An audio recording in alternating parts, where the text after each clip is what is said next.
4.9 earthquake here last night. Damaged our hotel. I had to evacuate the Blue Lagoon Hotel due to the fear of lava. It's a bit of a situation. One step at a time. First step, Get the hell out of here. let's leave Iceland before it erupts. We don't mess with volcanoes. That's a real deal. I journey through the darkness, through the deepest and the hardest. I'll go through anything to get where I wanna be. Nothing you throw at me gonna knock me off of my feet. It might take everything, so if you want it, you gotta be ready to play, 'cause I'll go through anything. Okay, 2 earthquakes that I felt. There's probably more. I wake up, look on the news, and they're evacuating the Blue Lagoon. They are really worried about an eruption happening out here in Iceland. Boy, that is something I'd never think is part of my aviation career, is a scenario that you got to think through. You're on an island that might have a volcano that's going to erupt, but ahead it's snowing and it's very low visibility on the next island that you go to, surrounded by icebergs. Call my wife and my family and just let them know what's going on. There's a satellite phone on the plane. That's cool. So if cells go down, I can call them on that. Fun. Look above me. Take the stairs. Earthquakes, elevators. No bueno. I'm out of here, Iceland. Let's go. So Eric has put together a little of the plan today. Where are we going, man? Well, first of all, we've got to check the airport, make sure there's no damage to the runway and the airplane is okay. There was a magnitude 4.9 earthquake here last night. We're going to take off and fly west. The closest airport west of here is the very rarely visited place called Kulisuk on the far eastern side of Greenland. So that'll be stop number 1. Got a compacted gravel runway there, a short gravel runway. But we're going to stop there because we need to get more fuel before we press on further west to the other side of Greenland. Basically, it's one leg at a time out here. We're about to go and we have a little bit of concern from customs. Apparently our passports, when we left Switzerland, weren't stamped out of the country. So I think it's like if you're there for 90 days, then you're considered past your free allowance to come in the country and you need visa stuff. So they are having to come out and stamp us out of here so we don't get in trouble in Europe. I'm not a customs official, but whatever it is, they were very stern about it. So we wait in this freezing cold air and get our stamp and leave, hopefully before the volcano. 50-degree water here. Oh, perfect. It's working. No, the question is, Will it stay off? Will it get cold from how cold soaked the airplane is and freeze again?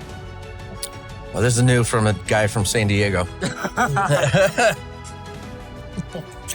The water that freezes to our plane is like 55 degrees. Yeah, I think we give the wind. Yeah.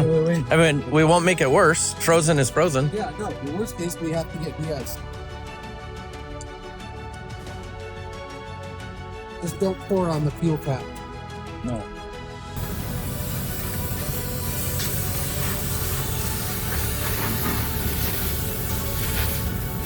Get us home. Oh, don't stand downwind of that stuff. I'm kind of happy to put this on now. Stay warm. Maybe not in an hour. Let's go swimming. And we're out of here. Finally. Well, let's hope the plane starts up, but we're out.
minutes away, but wanted to check current weather conditions, Kulisuk.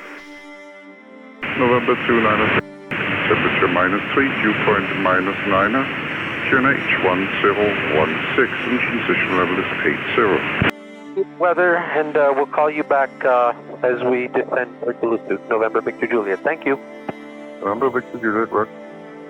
Seems, did it say wind is 2 knots to 3 knots variable? 100 at 2 knots, but the direction is variable from 030 to 210.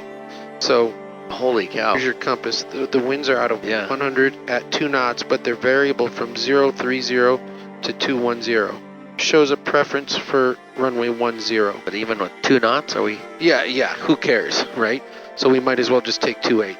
But we're in uncontrolled airspace. We can do some S turns. We can just hand fly this and have some fun. Yeah. Okay.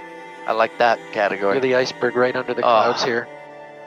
I just can't believe this right now. Oh my gosh, that's spectacular. Wow.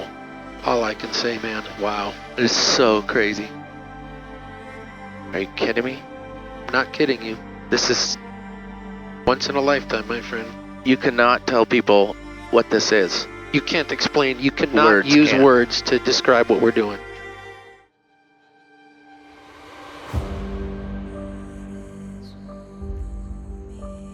I'd say be light on the brakes when we touch down. Okay. I feel good. You think it looks good? This couldn't be better. Keep the nose down to the runway and you're golden. Maybe a little less power here. My gosh. Beautiful looking. Nice and smooth. Oh, this is gonna be nice. Let it settle. I'm already ready to clap. We're four-wheeling. All right. Got some butt vibration there. Yeah. Oh, screen flash. Yep, it changed the chart. Oh, We'll got start it. slowing down and Brakes we're gonna be coming in. pulling off on the right up here. Okay.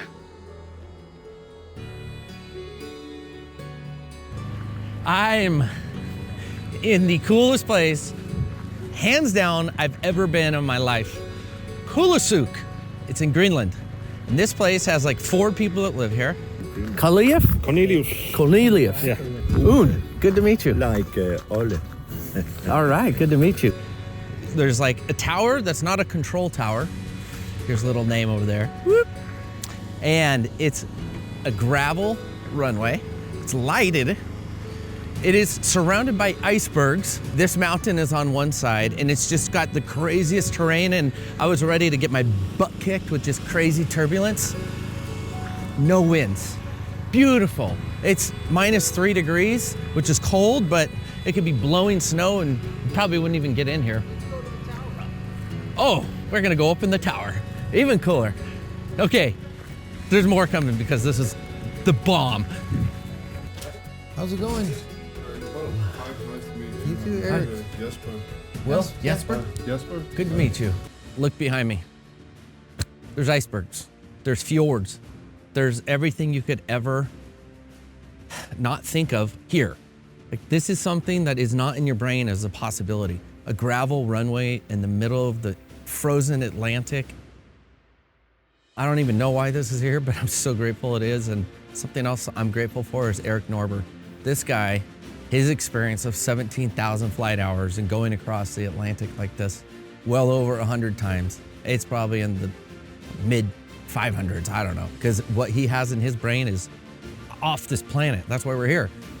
Everywhere we go, they know the guy and they know him like in an affectionate way. Like, this guy's really nice. But I don't know if I'll ever do this again. And if I did, it would only be with Eric inside the cockpit with me. This is just unreal. And Eric, when you get to watch this, thank you. Welcome to your first flight in the Vision Jet. Okay, I'm done. Just, Eric, thank you so much for this. I'm gonna go look at the fjords. I'm gonna soak all this in.